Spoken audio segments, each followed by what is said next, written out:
Reno Valley. It is Donovan Sadiq Show. Reno Valley tonight. How are you guys doing? I'm glad you guys made it to the end of the week. I am sitting here with RCC trustee candidate Daryl, the mayor, Terrel, who's what I call him. Welcome to the show, you guys. It's good to see you guys. We made it to the other week. Let's have a round of applause for that. Once again, we are up and we are running. This is a very, very interesting thing. I'm your host, Donovan Sadiq. Welcome.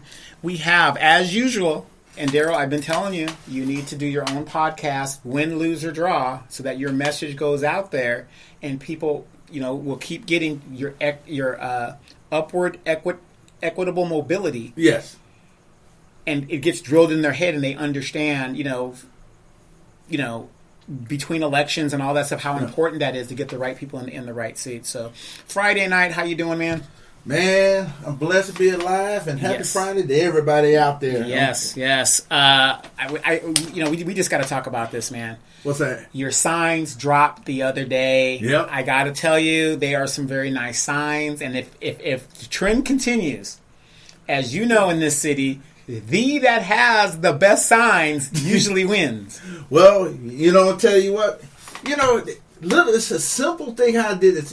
I tell people, that picture looks good. And I said, well, you know how I got that picture? I was at Lowe's. I came in there in my suit and tie, wanted Miss Tina to take my picture. Yes, Miss Tina. To take this picture. Let me cut you off with Miss Tina. Did you guys ever get her some roller skates? Because this woman runs from one end of the store to the other, to the garden. Y'all need to get her some roller skates. Yeah, I totally agree. The hardest working person, a good, sweet individual. Sweet lady, yeah. Yes. And so I wanted to take a picture. I said, can you take a picture? Because I want to, just post it or something. So some of my co-workers, this was a more team effort. Co-workers came together. So we had the flag. If you go on the Lowe's, you see the flag standing. So one of the guys held the flag, and another guy took the picture. And all I did is put my Kool-Aid smile up. So that's where you get it from. But the design is the same as I did for mayor. If I had money to run, for designs for the mayor thing. But it's the same pattern. I like the color pattern. And I just like the message. It says RCC alumnus. Build career paths for the future. Right. And they went up overnight, which I thought was awesome. Wake up the next morning and then it has your face on it, which is really good. Yeah, you see us. Because everybody knows who Daryl Terrel is if you're from Moreno Valley. I mean, you're no stranger if you've been watching city council meetings and watching the videos and everything that goes on with it. So before we get into what we're talking about tonight, we're talking about one of the things I want to talk about is there's a significant chatter on social media in regards to you and Keri Finn, and let me refer to her by her proper title, even though in America we're not in the titles here, but I'll just call her Dr. Thin. Okay. Yes. A lot of things that were said on a blog, which was a very big discussion where they're, saying, all this stuff about it. But we're going to get into that soon enough. Yeah, I got you. But also, it seems to me overnight, another person who's running for the mayor of Moreno Valley, Patsy Brown, she seems to have followed your lead and put her picture up as an amendment to the sign she already has. So, have you seen her amended signs? I saw that. So what do you think? Well, just in general. I say in general, more power to it. Because like I said, the last section I ran in 2020, and you made a good point about this. You said people came to me and said, I knew the name, but I didn't know the face. They knew Daryl, but they didn't know it was me. Right, Daryl Terrel. Yeah, they didn't know that. So I said, you know what? If I do this again, I'm gonna put my face on it. Okay. Because I want people to know they know the name and they know the face. And it's the thing that when they put that together, they know this guy has done a lot of things in the community. So it's something. It's no brainer. Oh, that's that guy got the rhyming name. He works at Lowe's that has been involved at the city council meetings, and he go up there and he looks nice and he says he has a good positive message. And so you want people to associate that with positivity and the things that you've done in the community. Absolutely. And I don't want to get into your business too much. Those signs are very expensive. Oh yeah, they are. And I'm very sure. I was looking at your and everybody. You guys vet all of these candidates. I don't care if it's Daryl, Terrel. I don't care if it's Mother Teresa. I don't care if it's the Holy Mary, Mother of God. You've got to vet these candidates to make sure everything is on the up and up. Mm-hmm. And I looked at your FPPC and everything like that, and everything seems to be good to go. Well, see, that's the thing about it. When you do campaigns like this, you want to be as transparent as possible. Sure. But also, too, it's the way you spend your money. Mm-hmm. And some people spend on $50 billion, all kinds of mailers and things like that, which is good. I just don't have enough money for nothing like that. But one thing about it, though, when people, you do signs, you want people to see who you are. Sure. They want to see the message, because if they know you, and they've been involved in the city for a long time or lived here, they know that name means something. Right. And you try to or like Donovan Sadiq's name, Mud. No, it ain't no Mud. But I see your point. But see, the thing is, people know when you say Daryl, it means something. That's why I was telling some people at these endorsement things. My name, I may not have a lot of money, but my name means something. It means something to somebody in the community that says, I know that guy because he either posts some positive message, or he go to that council meeting, or he raised hell and he got higher mobile. He got the community workforce agreement. I mean, they see positive things with this individual. He gets things done. He just don't talk about it. Right. He get things done. You have the receipts to show that these are your programs, higher mobile, and all these things that you championed, that other candidates picked up and went with it. You're the author and the creator of that. You're the what you would say, the Quincy Jones. Well, thank you. That's a lot of. I'm better looking at him though. Yeah. A lot better looking. But real quick, did you see the Thursday night football game? The Broncos and the Colts. Didn't see it. Good thing you didn't. It was one of the most terrible games ever on live TV. So it was that bad. Yeah, it was a really, really bad game. For paying this guy $250 million, it was terrible. And if you're a Broncos fan, I'm not trying to dog you out, but even you guys would agree that was a terrible, terrible game. One of the worst I've ever seen in my lifetime, and I've been following football since 1976. So anyway, Daryl, let's get into it a little bit. Okay. The blogs have talked about and I just didn't agree with it with some of the blogs that I had seen. Okay. A lot of people are touting Keri Thinn's, Dr. Thinn's, things she's done in the community.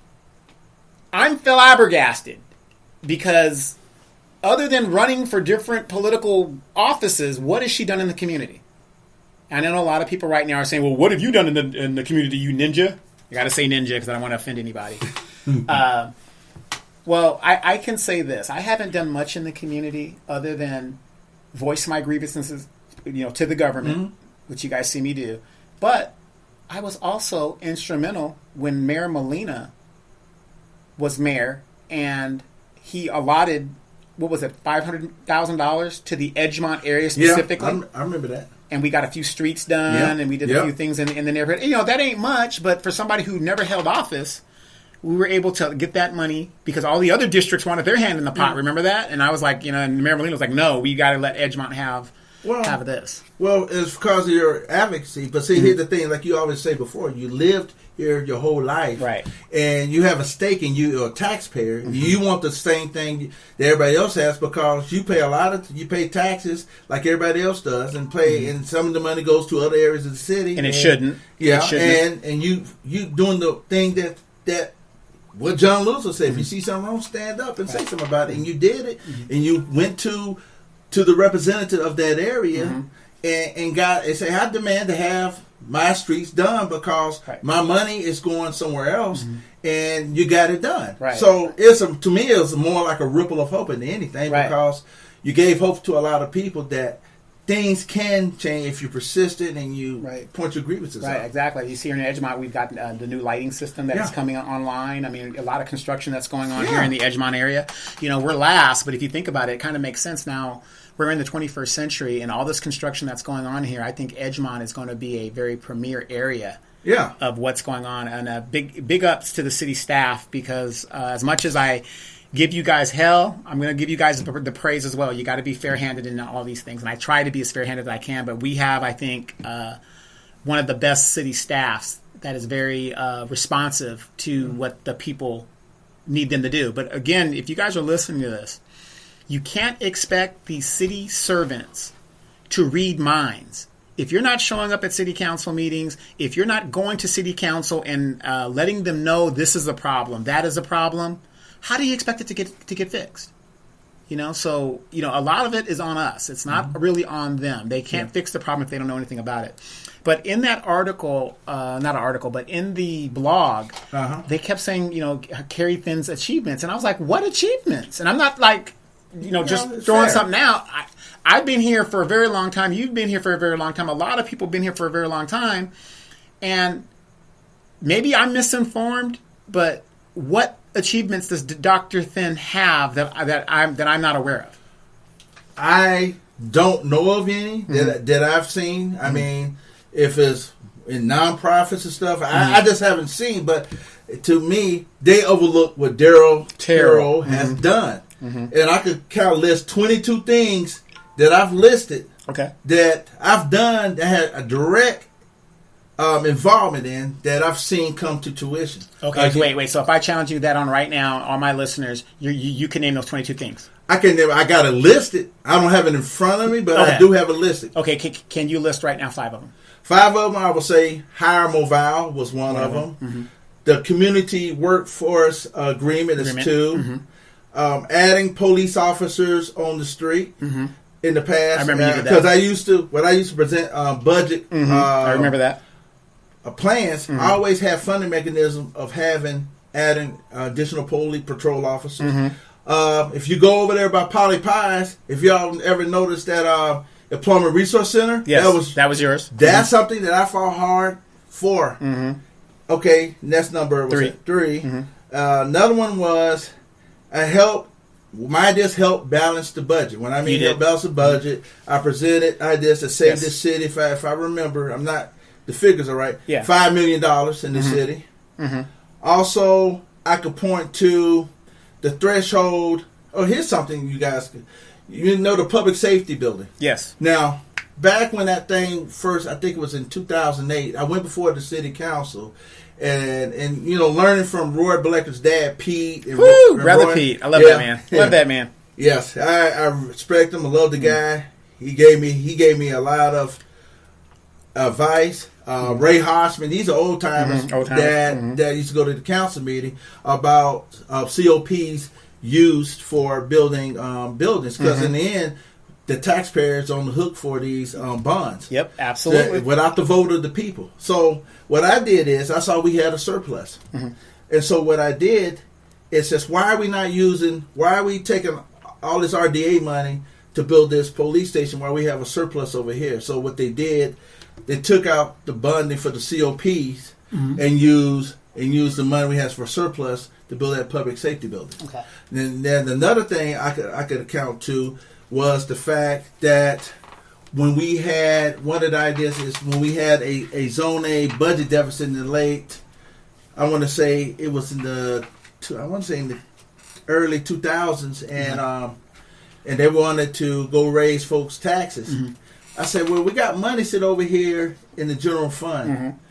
Let's take some of that money and put it to close the deficit, asking people to raise the money, and they did that. And another thing was, we used to every budget cycle they used to have this threshold for general fund contingency funds. If anybody knows, that's like your savings, your emergency account. Yeah. But the threshold was at the time at 15%. And I asked, like I said, knowing me, I asked questions to the city finance director. I said, hey, if we lower that, would that mean we get more operating money into the budget? He said, yeah. So what happened was they lowered that operation. It was at 15. They lowered it down to 10%. Today it is still, I think, at 10%, if I'm not mistaken.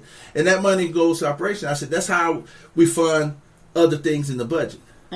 So So asking questions in the city got me answers that I never thought of because one answer led to another. Right. So those are several. So those are tangibles that you've actually done in the city. You named for about, what was that, 4 or 5 of them? Right there. Oh, so, check this out. Mayor Gutierrez is in the seat that I fought hard for to have a direct elected mayor. The seat that he occupies right now is something that I fought hard for years and years for a directly elected mayor. You know, the only problem I have with the directly elected mayor thing is, I think it shouldn't be just like every 2 years. I think it should be a more I like the concept because it was long overdue because we're not a small city. Yeah. But the thing is, every 2 years. Okay, if you look at our Congress, that's every 2 years. Yes. I get that. The senators are every 6 years. Yes. The president is every 4 years. I don't think 2 years is long enough for a mayor to do the agenda that they want to do. Do you see what I'm saying? Because it seems like every other year. I'm not saying that that's your fault, but I'm just saying. No. But see, I think they need to amend it to make him at least have a minimum of 4 years. That was I don't know if the voters when I voted they have an option for 2 years or 4 years. Yeah, there was. Yeah, and everybody picked the 2 years. But I agree. 4 years it should be. Yeah, because think about it. That would keep the mayor mostly in re-election mode most of his time serving. Yeah, instead of just if they wouldn't have it, they should have had a term limit of 8 years and you're done. Right, and you're done. And you can never run again. Right? Yeah, you can never run again. But things got kind of messy. But those are some of the ideas that Terrel has done. When you hear that name, and that's what it represents: action. Went up to a council meeting, presented a problem, presented a solution. It took time. But it did. But it happened. Yeah. Well, let's turn corners real quick. Okay. Because I'm just gonna talk like a interested voter, and you guys know I'm very interested. On your billboard, and I looked at your billboard, very, very good. Okay. I loved it. I loved everything about it. I thought, whoa, this is really a good billboard. You really invested your money well. On the billboard, you have alumnus. You have your slogan there. Yes. Tell everybody, why did you pick that slogan? What is the motive behind that slogan? Well, what do you mean? Because when I think of alumnus, so you're saying that you went to this school. Yes. And being an alumnus, so you're saying I went to the school, so you would have a better perspective? Yes, I would have a better, because so many times you see on these signs, what is it? Professor, Doctor, teacher for this, Reverend, and so on. For this. Mm-hmm. But see, it was an interesting concept that some people never think about when you say alumnus, and people never thought of that. It's like it's not saying I could have said Lowe's employee for this, but it wouldn't make any sense because being at RCC as I did for those 3 years, and I earned a Associate of Arts and Associate Science degree at RCC. So it means to me that I put my education to use, and community colleges are places where you have career paths, and so that made sense because I went there, I've bled. Black and orange. Yep. I've glad that I went there. It was a pathway to UCR, but it was a starting point for me as a second act in my life. Because when you think, you see billboards, you see people says professor for, it might be say RCC, or teacher for school district, because people associate school district, teacher, with schools. I said, well, why not the people that went there? I went to RCC. I graduated from RCC. I earned 2 degrees. So it makes sense for me that people, because they so focus on these titles and things, but for me, I may not be a professor, but I went to that school. Right. Well, the funny thing is I went to the school as well. Yeah. So when I saw the alumnus, I was like, oh man, he's just like me. Yeah. Well, yeah. So you would understand the same issues, because me and you are about the same age. Yeah. I think we're about the same age. Yeah, we're about the same age.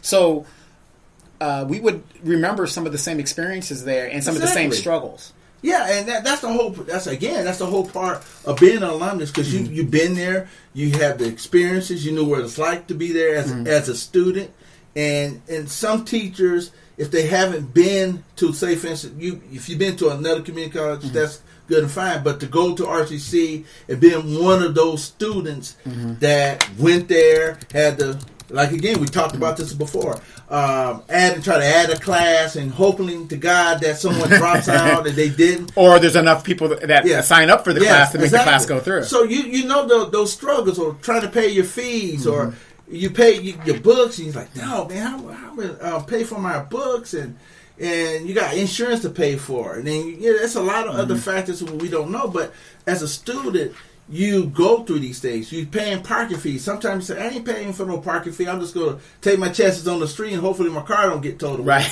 But that's real life experiences. Or you hope that edition of the book that you really couldn't afford is in the library where you can make a copy. Yeah, exactly. Or hopefully you could take good notes. Right. And so, I mean, that was some of the things, when I was at UCI, we came up with a note-taking program, but of course the professors didn't like it. Of course not. Of course not. Student evaluations, teacher evaluations, they didn't like it. Well, well, let me ask you this in regards to let's talk student issues real quick. Okay. Before we get back to Dr. Thin. Okay. Because like I said, people, it's Friday night. People are just chilling. They've got their wine. They've got their beer. They're sitting here listening to us ramble and roast, but they want to hear what Terrel has to say. As a student, when you were a student, and some of the students that are listening right now, what would be like? How can I say this without trying to be vulgar? I know people hate my dirty mouth, but like as a student, what are some of the things that as when you get on the trustee board that you can do to make being a student fun again? Because a lot of here's my thing, and as a parent, I think. When I went to college, I was a grown man. Okay, I was in the military. So I had to take a lot of the night courses and stuff like that. And now we have the independent courses and stuff like this. And a lot of the young people are not going and experiencing the college experience. Because I think that's very important. When I hear young people talk about, well, I'm taking the internet class, which is, if that's what they're going to do, they're going to do it anyway. But I think a lot of kids are missing out, especially since the COVID has hit, on the socialization, because you meet a lot of your connections in life, young people, when you're in college. Because just think about it. Terrel goes on to be governor of California. Sounds good. Okay. I know Terrel from politics. I know him from, being in the city and knowing him from Lowe's, right? Now he's the governor. We went to the same school. We're alumni. Yeah. We're neighbors. We're like that. It's all about connections and knowing the right people, right? Yeah. So if you are isolated in your little home, and I can understand if you're, a single mom, you got to do what you got to do. But I think a lot of students are missing out on the socialization of what college is about. Well, because I remember we had a discussion about the social life of college. Yeah. And well, see, here's the thing. I was sitting here thinking about this, and I'm thinking about the city. Now, the city has more interaction with the middle schools and the elementary schools, I think, with sports programs. Sure. So why not that Moreno Valley College links up with the city in creating a partnership, a social events? Because we got enough brain power in Moreno Valley that we could partner up when it comes to a social life, to creating a social life for students in the city. But we have to make that connection with them to put our heads together to come up with the right formula with the students involved. Sure. And so I'm thinking we can work together with the city of Moreno Valley to come up with working together. Well, how can we make this a more college-friendly town? Right.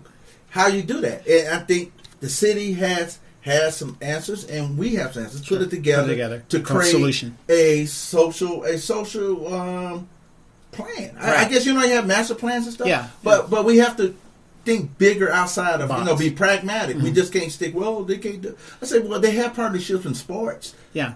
Why not do something with Moreno Valley College when it comes to student activities? Yeah, well, and the reason I bring that up is because already you have kids that sit and play PlayStation all day. They're isolated and they're not socializing, and so why not do this?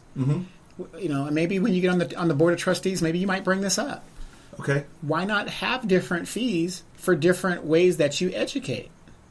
So if you're going to take an internet class, maybe that might be a higher price to take an internet class to kind of, and I know, I'm just speaking, because I don't know the rules of how this thing works, because you can't really, have different fees for different things, even though you charge different fees for different books and all this other stuff. But what I'm saying is, as an adult, if I take a internet class because I'm working, now, of course, I'm working, so I should be able to pay a little bit higher the fee.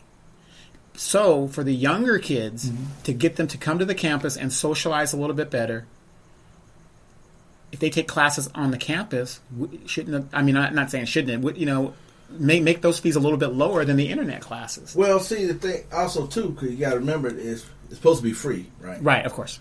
But there could be an incentive. Free books if you take the... Well, parking. Parking is probably a more incentive for somebody to think, if you come to the campus and you take classes, we're going to have waive some fees and make it affordable so you can park there. Or we can do different things, like if you come here and you got food here, maybe we will give you a discount for eating at the cafe. Right. But you see what I'm saying? Well, yeah, I see what you're saying. As an alumnus, as we know, you're on the board now. You're sitting there.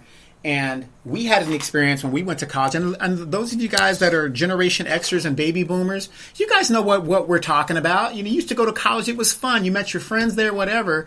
But we are becoming such a polarized society and such an isolated society that you've got these young people now that are taking internet classes that were really geared for people like us. Yeah, you know what I mean. I really do feel that a lot of these kids are missing out on opportunities that's going to affect them later on in life because they don't have those social interactions that, like I said, when you become governor, you don't think I'm going to give you a call and be like, hey, Daryl, what's going on here? Remember me? Yeah, you got a point there. The thing is how do you go about, that's the thing about being a trustee, is to go about how do we go about doing that. And I mean, it might be a feasible way to get people to come back, to incentivize them to come back to the college, to campus. Right. And like you're saying, you have some good ideas, but we have to really see if it's feasible. See if it can be done. If it's feasible, and if it's feasible, then try it and see what happens. Right. Do it as a pilot program and see what happens. Right, because you got to remember, there was a study where if a person walked before they crawled, they became psychopaths. In a lot of cases, you know what I mean? You know what I mean? I know what you're saying. Yeah. And so what I'm saying is a lot of these young people, even though they're millennials and stuff like that, I don't care what anybody says. You've got to have social interaction so that these kids can be. You got some people that are socially awkward, and that's a student issue, and that's why I'm talking to you as an alumnus. You know exactly what it was like going to school, and you're socially awkward, and you're not coming out of your shell because you were probably picked on in high school. Yeah. Now you're in college, the big time, and you're trying to figure it out. Yeah. But if you stay in your home and you're sheltered all the time, how the hell do you expect to go to a job interview and you've been in your home all your life? I see your point because that's one of the things. Here's the thing that, as I saw something on television, they were saying the biggest problem facing this country right now is mental health issues. Exactly. Because, like you were saying, the pandemic has caused so much isolation. Yeah. A lot of people, like you said, and they haven't come back out of that isolation. And see, because I currently serve on the Riverside County Behavioral Health Commission, we secured funding for mental health personnel to go along what we have at our Moreno Valley College and RCC and UCR. But that's to help out because there's going to be a lot of issues with people who do come back to the campus and they're going to reach out and they in crisis mode where they got nowhere to turn to. Right. But you have the partnership between the college and the county working together to help these young people or older people who having these kind of mental health challenges. Right. And that's something that I fought hard for, to ensure that we get those personnel there to go along what we have at the colleges. Yeah, and unfortunately we have a lot of people who are on these trustee boards that have been on there for a very long time, that are just there for the cocktails and the parties and the elbow rubbing, and they're not solving these problems. They're not thinking about the importance of things like this for the student. You got people up there that are thinking about the next cocktail party. They're not thinking about what the student is experiencing at the schools.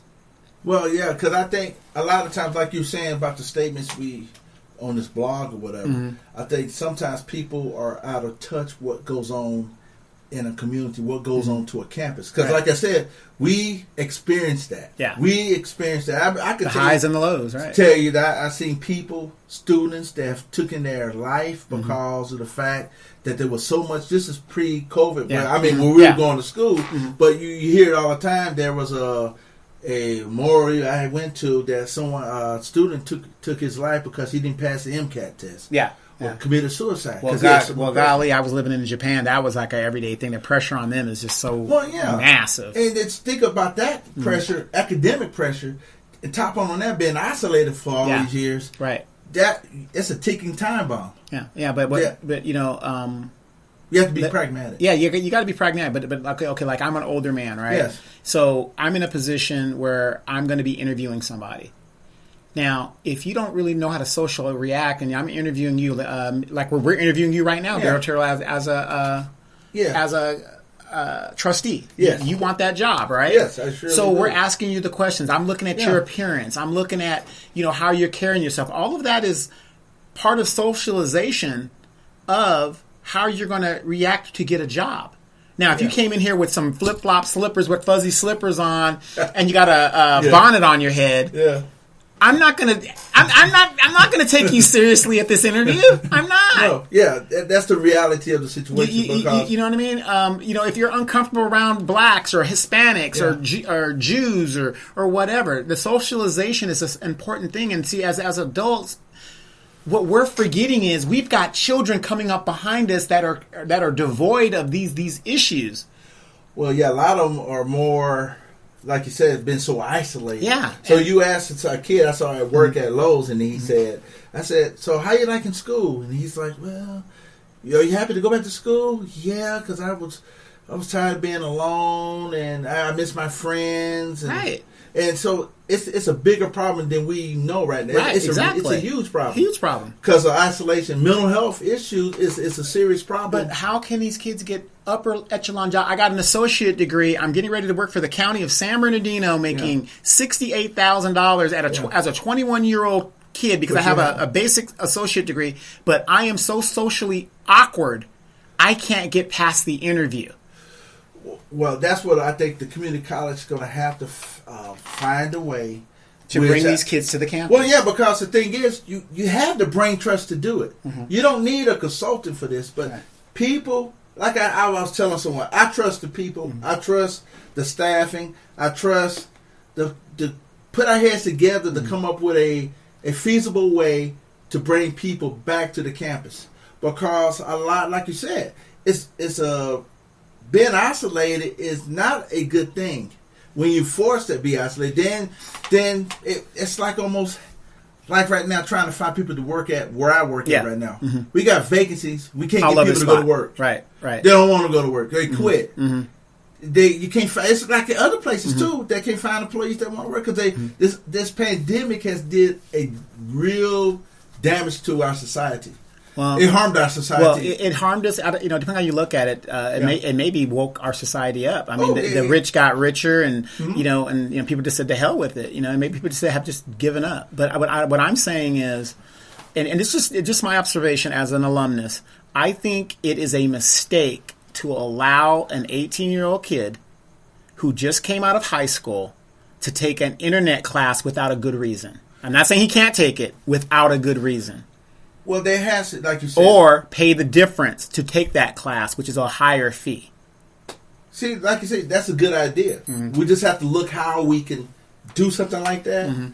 And to get folks, like you said, you put the issue out there. The fact that isolation, if you're trying to get a job or you're trying to do anything, you're not used to socially being in the public. So that's the problem. So what do you do to address it. It's just like you said, you have to look at maybe, like you said, a fee structure that's set in a way that encourages you to come back to school, and if you can, but not just say, well, you know what, I want to stay home and take. Cause you can imagine if they all of a sudden say, you know what, we're gonna just do internet like they did during the pandemic, and no more fake. How many people would like that? Not too many people, right? And like I said, and when I hear a young person says, I want to take internet classes, this is the same young person that sits at home all day and plays PlayStation.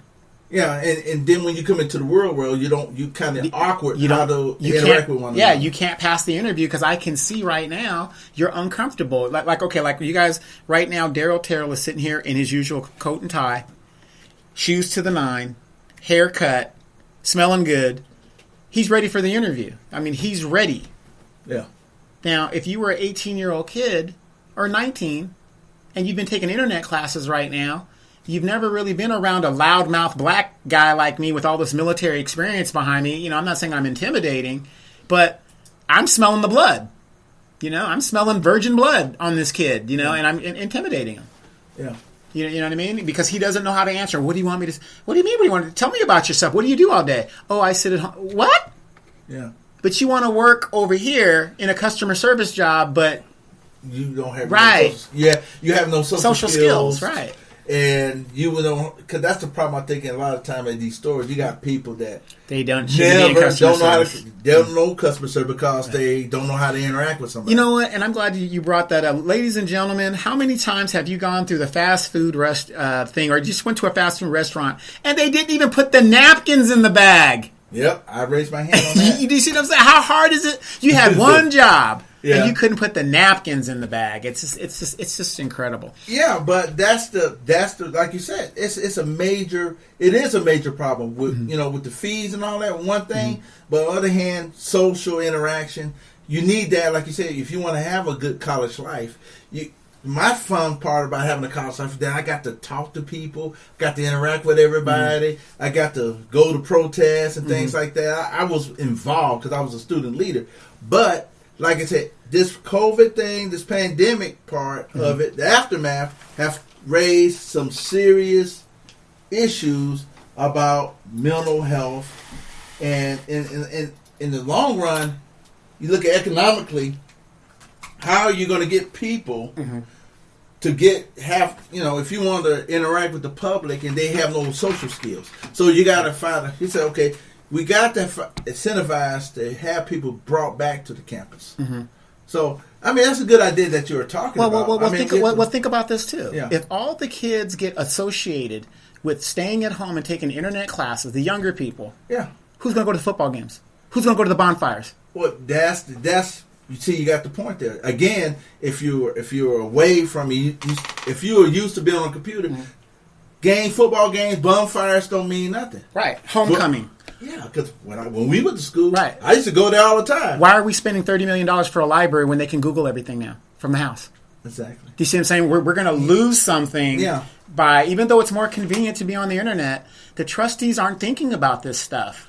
Well, if they want to, this is just me, if they want to take internet classes, I think it should be a higher fee for people to take the internet classes, because the internet classes initially are for people like you and I who are working, have been working in the workforce. We might have to change a career and do a reset for us because, we know how to juggle. We've been in the world long enough to know how to juggle and say, okay, I got to get this done. I'm more disciplined to do this. Yeah. But yes, even though our kids are more electronically and internet savvy than we are, it is not in their best interest not to go to school to meet the next Bill Gates, to meet the next Elon Musk, through that little connection. That's how important it is. Yeah, and like I said, we just have to look and see how we can go about doing that, and to see, like I said, if we start as a pilot part. But like you were saying, the internet taking classes was, like you said, for people like us. Yeah. Who, like I said, working during the day or working at night and we don't have a chance. Right. But some people just say, I'm going to just jump on it and I can stay home and take classes, online degrees and all that stuff. Yeah, I think it's the big mistake when young people at that age are taking internet classes. That's why we have to kind of we have to reevaluate everything. So you're saying as a trustee, you would seriously consider looking at that because I think like a hybrid class would be a good thing too. Where if they're going to take an internet class, they still got to come to the campus at some time during the week, like 3 days internet, 2 days on campus. You hit it right there. A hybrid, more hybrid type of classes where you have to come to class and socializing. Socialize. Well, you could do. You could offer more hybrid classes. That might be a part of the solution too. More hybrid classes, and to get people to come on to the campus, and because you got to have some interaction. You just can't be isolated. I know you're saying people, and I'm not worried about the older people because guess what? We've already socialized. We've already been to the bonfires. My concern is I look at these young people and I'm looking at the next sniper. Well, but in the long, like you were saying though, the longer hybrid, because the problem is definitely it's a real problem if we don't address it. But more hybrid classes would be more a solution to that issue to get more people back. Offer more where you could, come to class like 3 times a week, 2 times a week, 2 times a week, something. At least you come back to socialize. Right, exactly. So that I just brought and a lot of people have been asking me like when it comes to like talking to candidates like yourself, everybody's talking policy, everybody's talking what you want to do in your platform, but it's like nobody's talking the issues of the voter or the voter's children and things of that, and that's why I brought that up. Well, because it's a real issue, and people mental health, like you said, the pandemic did uncover a lot of things about inequality. People trying to learn, trying to get in, and it's so slow like molasses. How they gonna? It don't have laptops and all that. Right. But then again, it created another problem too with mental health, and this is the biggest problem that we haven't got a grip on yet. Right. And the things as a parent or a student or someone like that. It's like if I had a son or a daughter and they haven't been to school in a while, I'd be kind of concerned with that because they don't know how to interact with people. Right. Well, they don't know what to say. Right. Well, to hell with that. I'm out there working, 40 hours a week. I come home after working a 12-hour shift at the Amazon warehouse. Yeah. And my son is on the damn couch still when I left. Playing video games, or he's at school now, but he's in the exact same position he was when I left early this morning. To go to work, and I think that's a problem. Well, that's the more pragmatic approach. Not theoretical, but the pragmatic approach would be like if you want people back in, what do you do? If you like you said the fee structure, or to offer more hybrid classes where people would have to come to the campus. Yeah. So because it's important to socialize with people. Yes, absolutely. Like I said, I just don't think like face to face. Yeah, I just think it is a disservice to have these kids not interact. Because it's going to be a rippling effect. Who's going to go to the football games? Who's going to go to the bonfires? Who's going to go to the health fee initiatives? Yeah. Remember that health fee we had to pay? It was like $3 or $4? Yeah. Because you're at the camp because you got hurt and you need a Band-Aid? Yeah. That's all going to go away. Well, yeah. You won't have any funding for it. Because everybody's taking a hybrid, internet class. Well, yeah, that is a big problem. Like I tell people, and they ask me, I said, the problem, just like you said, you got dollars and cents, but you got the bigger picture of mental health. It's a serious issue. Interacting with people, because some people don't know how to interact with a professor or anything anymore. They're coming back, they don't know how to talk to a person.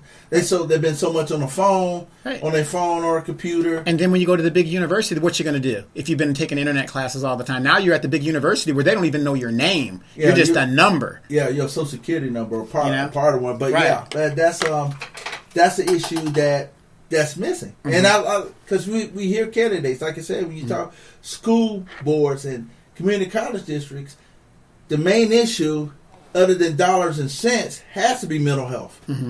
Because mental health could do, like I said, could cause a lot of big, severe issues on the campus.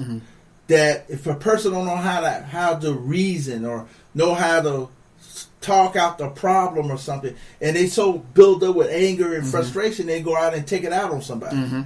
And that's a big problem. Then you find, everything is about mental health. I said, well, the thing is, you created the problem. Correct. Exactly. Because the thing is, a person who doesn't know how to express themselves or talk to someone about it is going to be boiled up. Right. Okay. You guys hear the music there. We're going to be paying some bills right back. We're going to get in the second hour. We're going to get in with Daryl, and we're going to talk to some of his initiatives in regards to Dr. Thin and the difference between the two. You guys hold on. We'll be back 2 and 2.